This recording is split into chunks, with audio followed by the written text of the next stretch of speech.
So good morning guys. तो चलिए start करते हैं आज के यानी कि 23 जनवरी के इंपॉर्टेंट करंट अफेयर्स को। तो इस प्रश्न में आपसे क्या पूछ रहे हैं, अभी हाल ही में किस राज्य सरकार ने दीनदयाल उपाध्याय भूमिहीन कृषि मजदूर कल्याण योजना इसको शुरू किया है? तो इसका सही उत्तर हो जाएगा छत्तीसगढ़ ने।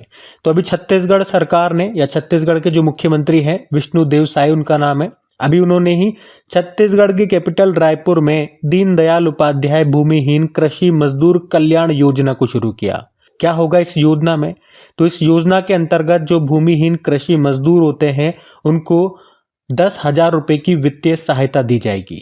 यह है दीनदयाल उपाध्याय भूमिहीन कृषि मजदूर कल्याण योजना, जिसको छत्तीसगढ़ ने शुरू किया, इतना ध्यान रखना। अच्छा, अगर मैं आपसे पूछूं कि पंडित दीनदयाल जी की जयंती को किस दिवस के रूप में मनाते हैं, तो क्या इसका उत्तर कर पाएंगे आप लोग? आंसर होगा अंत्योदय दिवस के रूप में, जो मनाया कब जाता है 25 सितंबर को। और केंद्र ने भी इनके नाम पे एक योजना चला रखी है जिसको कहते हैं दीनदयाल उपाध्याय ग्रामीण कौशल योजना। और आपको बता दूं, इस पे एक बार एग्जाम में प्रश्न आया था कि ये योजना किसके कौशल विकास से संबंधित है, इसमें किसका स्किल डेवलपमेंट किया जाता है। ऑप्शन से आप देखोगे तो आप थोड़ा सा कंफ्यूज होगे। मैं आपको एक काम करता हूं, वो क्वेश्चन दिखाता हूं एग्जाम का, ताकि आप एक बार ऑप्शंस देख सको। इस तरह के ऑप्शंस थे, तो इसका तो सही उत्तर हो जाएगा, याद रखना, ग्रामीण युवाओं के लिए है ये, जो शुरू कब हुई थी 25 सितंबर 2014 को। 15 से लेके 35 आयु वर्ग के युवाओं के लिए थी ये। उद्देश्य था ग्रामीण युवाओं को प्रशिक्षित करना, तो ये भी याद रखना। वैसे हमारा जो करंट अफेयर्स वाला प्रश्न था उसमें कौन सी योजना थी? दीनदयाल उपाध्याय भूमिहीन कृषि मजदूर कल्याण योजना, जिसको छत्तीसगढ़ ने शुरू किया।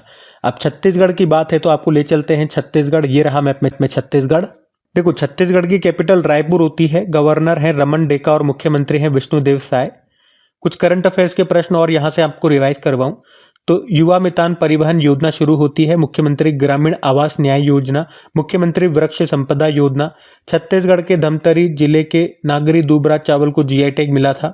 2023 का PEN Nabokov lifetime achievement award Vinod Kumar को मिला था। यह अवार्ड पाने वाले वो भारतीय एशियाई मूल के पहले व्यक्ति बने थे, छत्तीसगढ़ से हैं।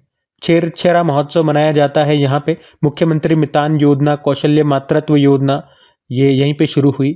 इंद्रावती नेशनल पार्क, कांगेर घाटी नेशनल पार्क, गुरु घासीदास नेशनल पार्क, ये आपको यहीं पर मिलेगा।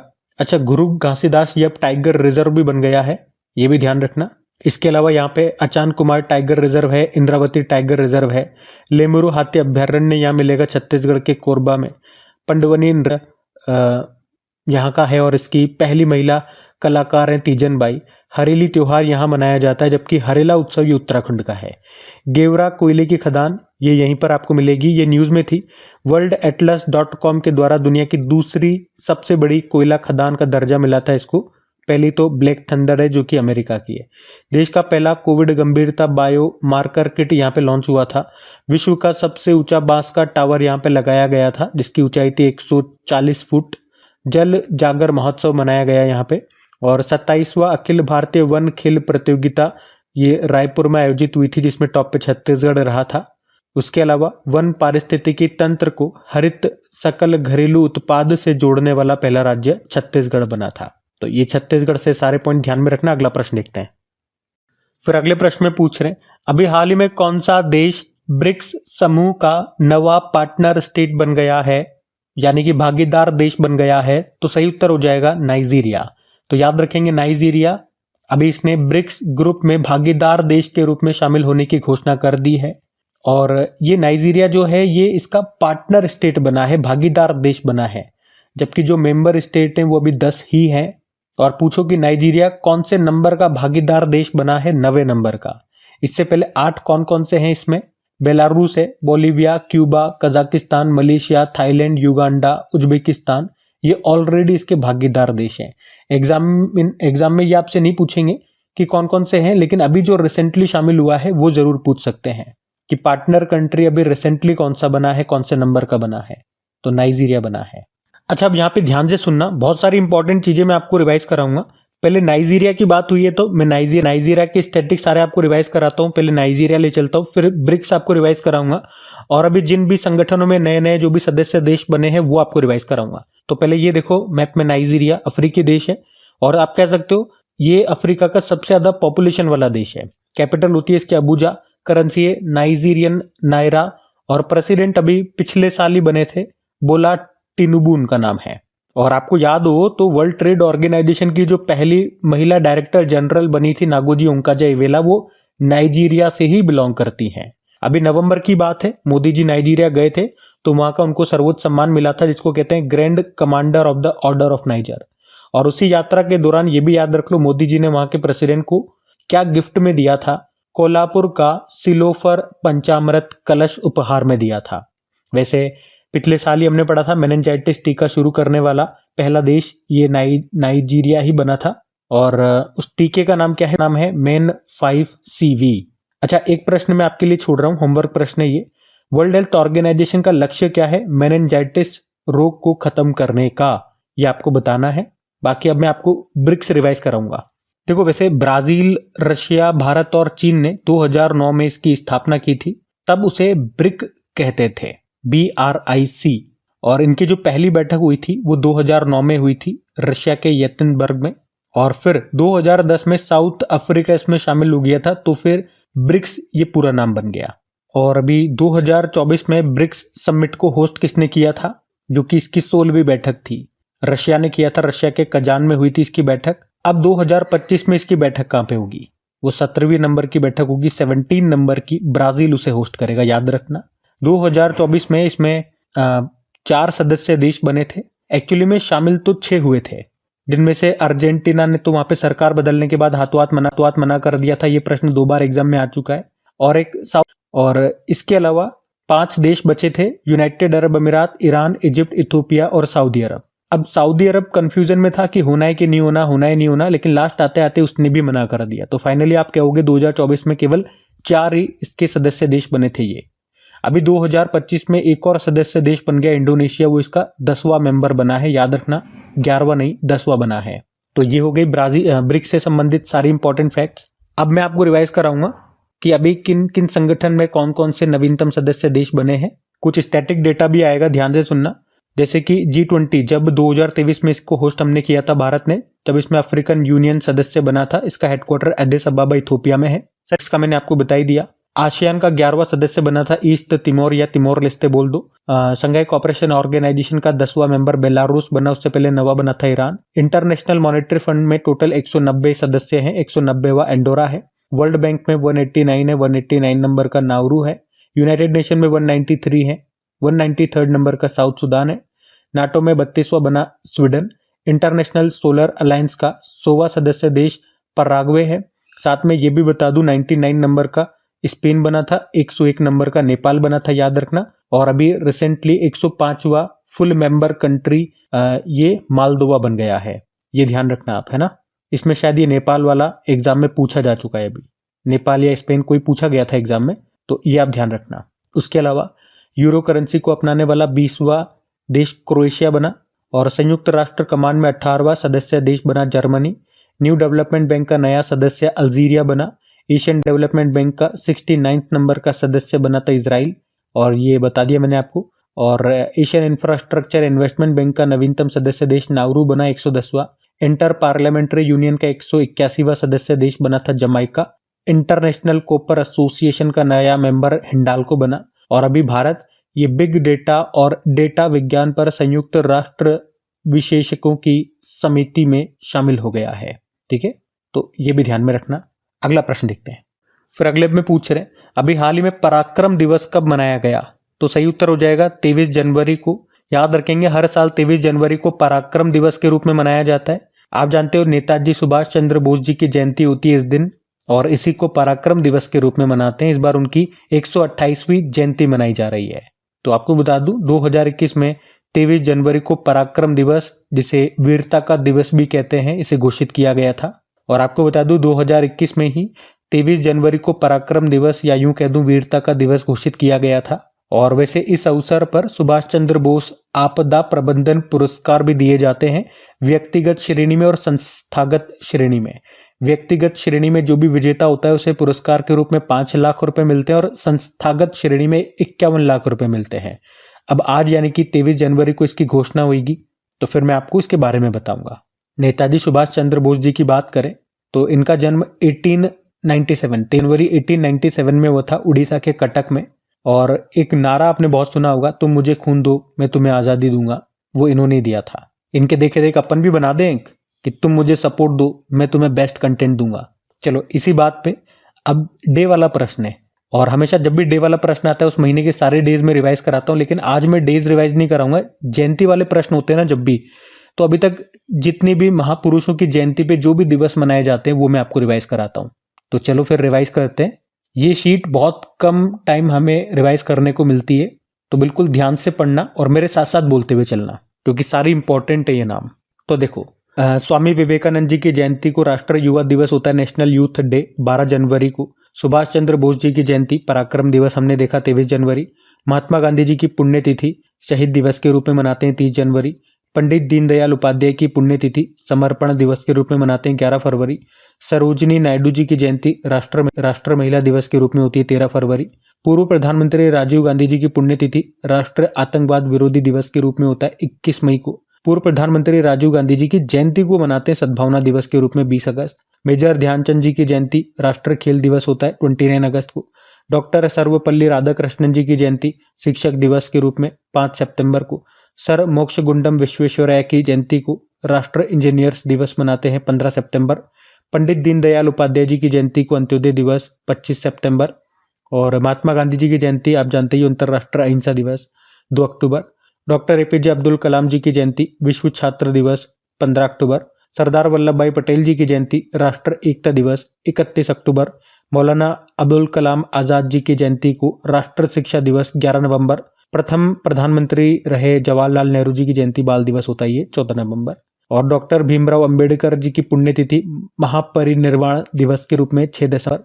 चौधरी चरण सिंह जी की जयंती राष्ट्रीय किसान दिवस 23 दिसंबर। और पूर्व प्रधानमंत्री अटल बिहारी जी की जयंती को सुशासन दिवस 25 दिसंबर। आप देखोगे, नोटिस करोगे, मैंने महीने वाइज इसको अरेंज किया है, जनवरी फरवरी मार्च, इस तरह से जनवरी से दिसंबर की फॉर्मेट में, ठीक है, ताकि आपको आराम से थोड़ा सा सिस्टमेटिक तरह से मटेरियल मिल जाए, याद रखने में आसानी रहेगी।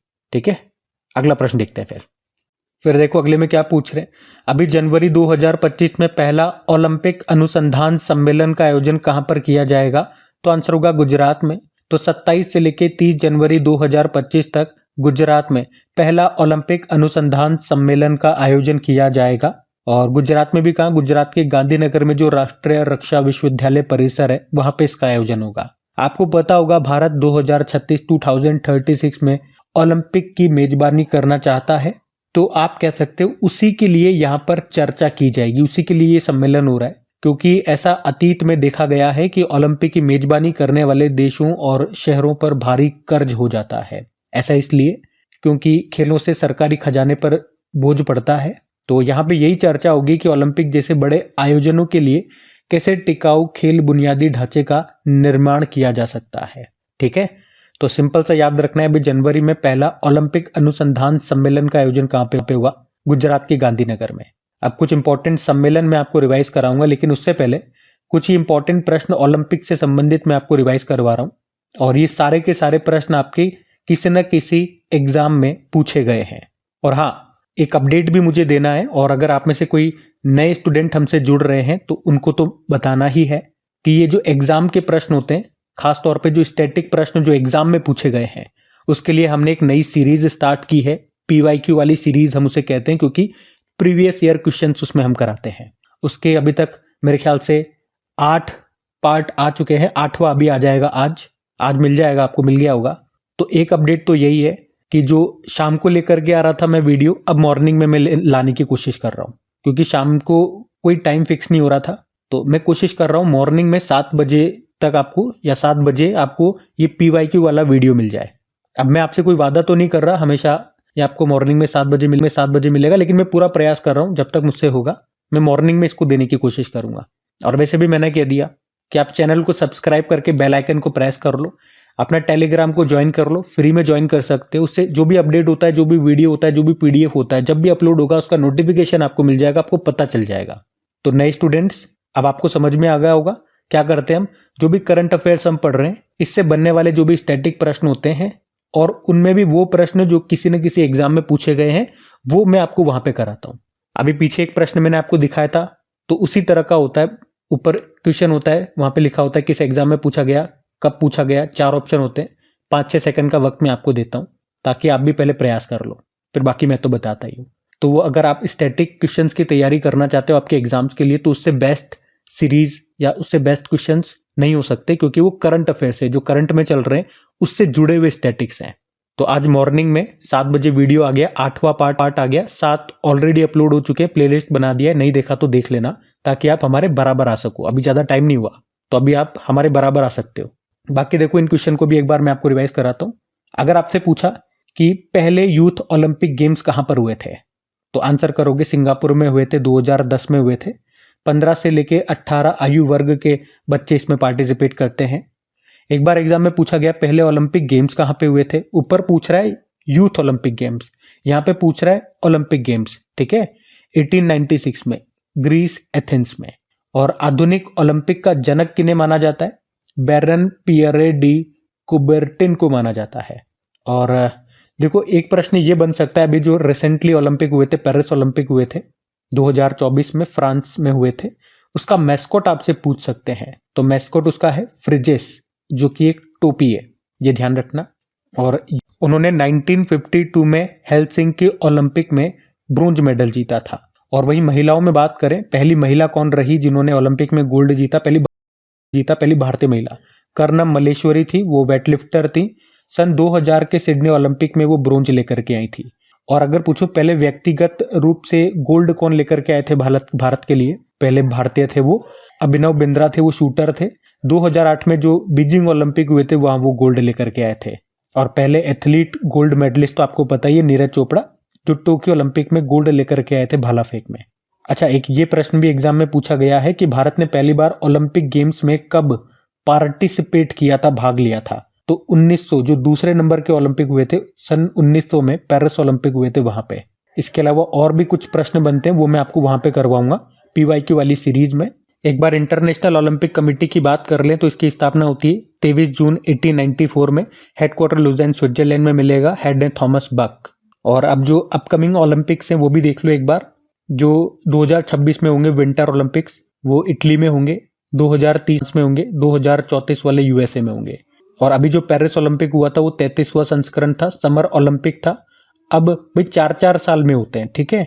तो अब अगला वाला समर ओलंपिक 2028 में होगा लॉस एंजल्स में, ये याद रखना।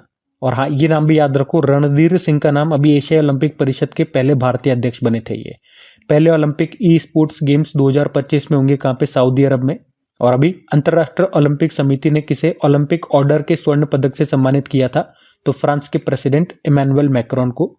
और वैसे अभिनव बिंद्रा को भी अभी इंटरनेशनल ओलंपिक कमेटी के एथलीट आयोग का उपाध्यक्ष बनाया गया, ये भी ध्यान रखना, ठीक है। अगला प्रश्न देख, फिर अगले में पूछ रहे अभी हाल ही में चर्चा में रही बेटी बचाओ बेटी पढ़ाओ योजना, ये कब शुरू हुई थी, तो आंसर हो जाएगा 2015 में। तो इस साल जो बेटी बचाओ बेटी पढ़ाओ योजना है उसकी 10वीं वर्षगांठ मनाई जा रही है, मतलब इसे पूरे 10 साल हो चुके हैं। तो अगर पूछे इसकी शुरुआत कब हुई थी, तो मोदी जी ने ही इसकी शुरुआत की थी 22 जनवरी 2015 को। और ये प्रश्न एक बार एग्जाम में आ चुका है, डेट आपसे पूछी गई थी तो याद रखना। पूछे कहां से शुरू किया था, हरियाणा के पानीपत से इसकी शुरुआत हुई थी। उद्देश्य क्या था, लिंग भेद को समाप्त करना। अब 10 सालों में इस योजना में क्या क्या उपलब्धियां हमें देखने को मिली है, तो लिंगानुपात में सुधार हुआ है, कितना हो गया, 919 से बढ़ के 930 हो गया। 2023-24 तक का यह आंकड़ा है, डेटा है। उसके अलावा माध्यमिक शिक्षा में लड़कियों का सकल नामांकन अनुपात कितना रहा, 75.51 परसेंटाइल से बढ़ के 78% हो गया। और संस्थागत प्रसव इंस्टीट्यूशनल डिलीवरीज, इसमें भी परसेंटेज बढ़ गया है, 61% से 97.3% अब संस्थाओं में डिलीवरी प्रसव होता है। अब केंद्र सरकार की कुछ और इस तरह की योजनाएं मैं आपको कराता हूं जो अभी न्यूज में बनी हुई थी। जैसे कि देखो, प्रधानमंत्री ग्राम सड़क योजना 25 दिसंबर सन 2000 को शुरू हुई थी। उद्देश्य था गांव को 12 सड़कों से जोड़ना। प्रधानमंत्री मुद्रा योजना 8 अप्रैल 2015 को आई थी। अभी इसमें मैक्सिमम लिमिट 10 लाख से बढ़ा के 20 लाख कर दी गई, तो न्यूज में थी। प्रधानमंत्री किसान सम्मान निधि योजना ये 24 फरवरी 2019 को शुरू हुई थी गोरखपुर यूपी से। प्रधानमंत्री जनधन योजना 28 अगस्त 2014 को लॉन्च हुई थी, अभी 10 साल पूरे हो गए। प्रधानमंत्री आयुष्मान भारत योजना 23 सितंबर 2018 को आई थी, रांची झारखंड से लॉन्च हुई थी। और कौशल ऋण योजना 2015 में आई थी। अभी इसमें मैक्सिमम लोन की लिमिट को 1.5 लाख से बढ़ा के 7.5 लाख रुपए कर दिया। प्रधानमंत्री किसान मानधन योजना 22 सितंबर 2019 को आई, रांची से लॉन्च हुई थी, 5 साल अभी। स्वच्छ भारत अभियान की जो शुरुआत है वो 2 अक्टूबर 2014 को हुई थी, इसे भी 10 साल हो गए। और मेक इन इंडिया कार्यक्रम 25 सितंबर 2014 को ये लॉन्च हुआ था, 10 साल पूरे हो गए। याद रखना 25 महत्वपूर्ण क्षेत्रों पर इसमें ध्यान दिया गया, ये प्रश्न एग्जाम में आ चुका है। स्टार्टअप इंडिया 16 जनवरी 2016 को आई था और स्टैंड अप इंडिया 5 अप्रैल 2016। मिलती जुलती है तो मैंने साथ में लिख दिया। बाकी आप जानते हो प्रधानमंत्री जनजातीय आदिवासी न्याय महाअभियान, जिसे आप प्रधानमंत्री जनमन योजना कहते हो, इसे अभी 1 साल पूरा हो गया।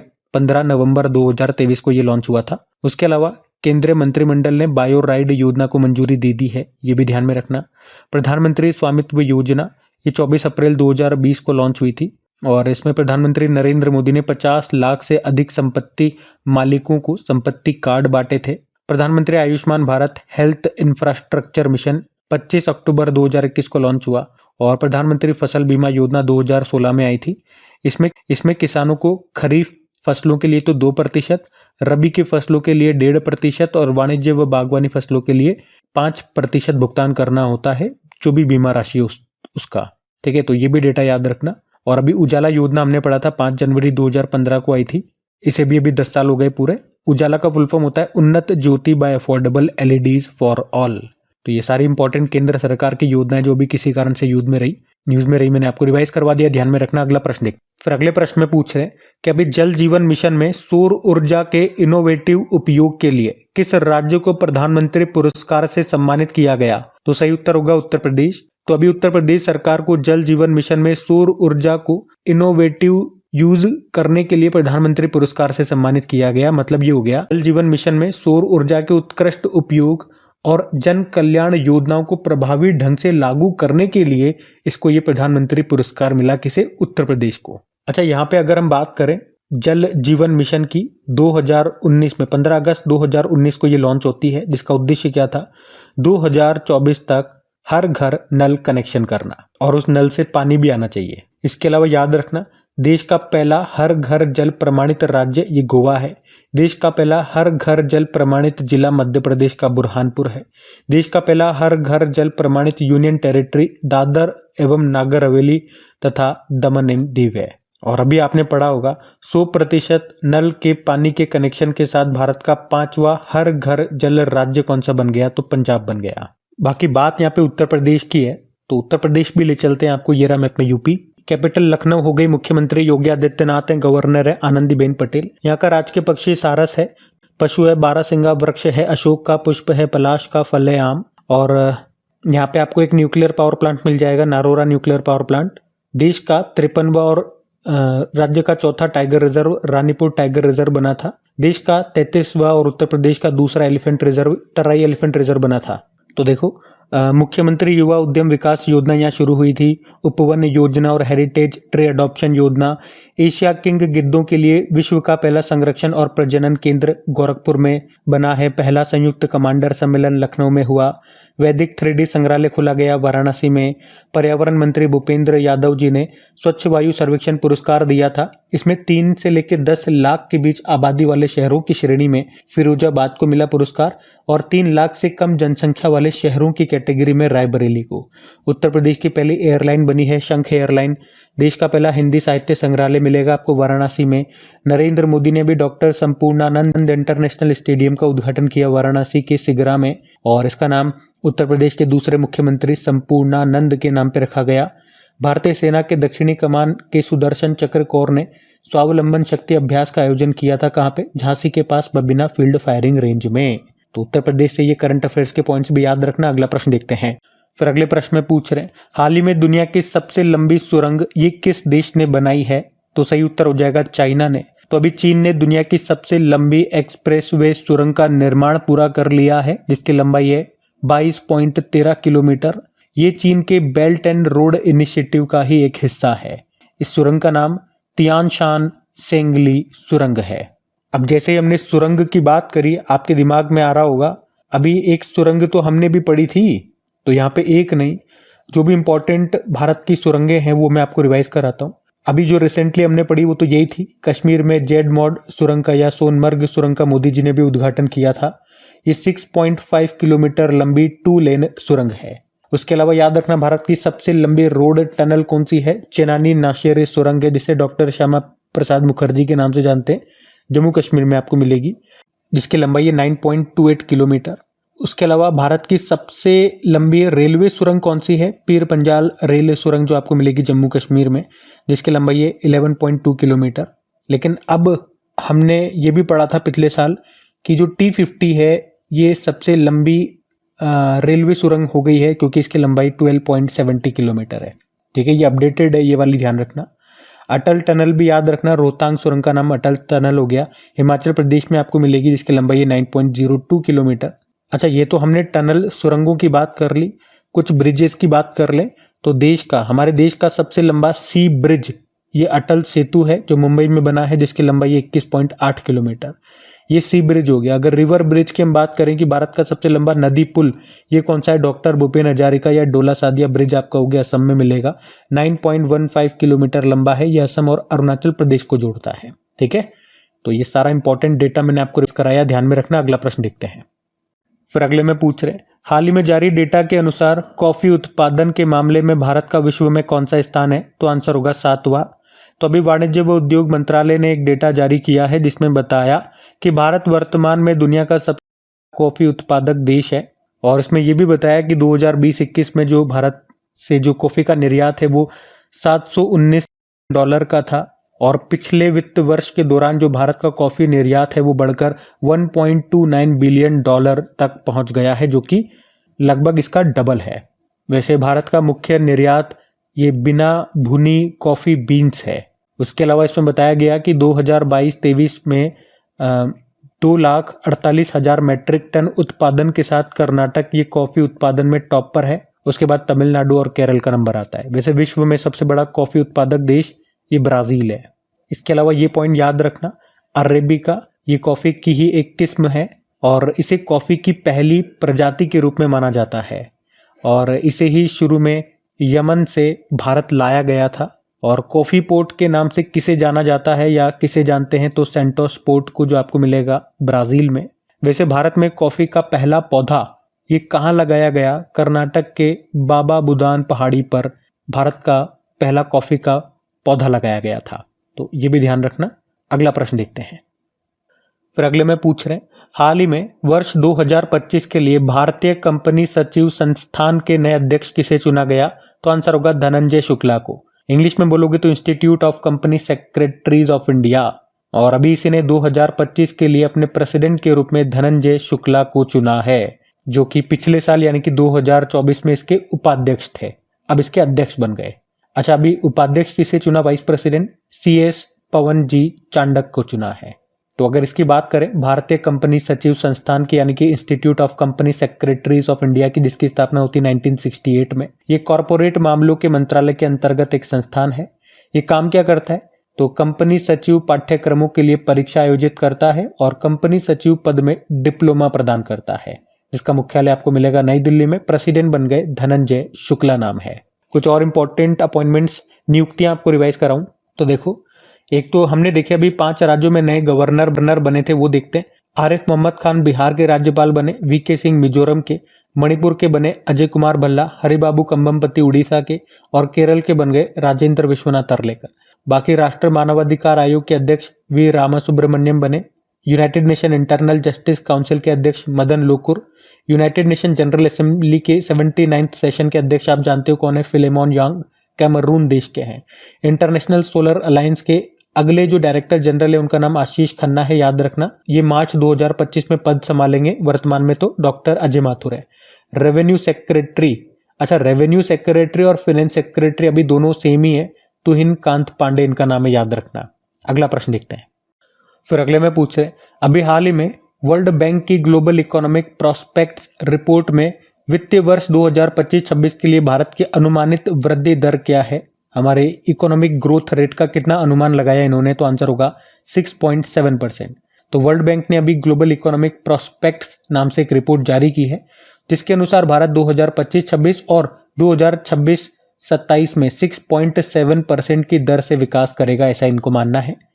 और ये जो दर है, ये जो रेट है, ये ग्लोबल एवरेज जो इनकी है 2.7% उसकी तुलना में काफ़ी अच्छी है, काफ़ी तेज है, जिससे भारत ग्लोबल इकोनॉमीज में सबसे तेजी से बढ़ने वाला देश बना रहेगा। अभी कुछ समय पहले इंटरनेशनल मॉनेटरी फंड ने भी अपनी वर्ल्ड आउटलुक रिपोर्ट जारी की थी, तो उसमें बताया था कि भारत की 2025 और 2026 के लिए जो विकास दर है वो 6.5% रहेगी, ऐसा अनुमान लगाया था।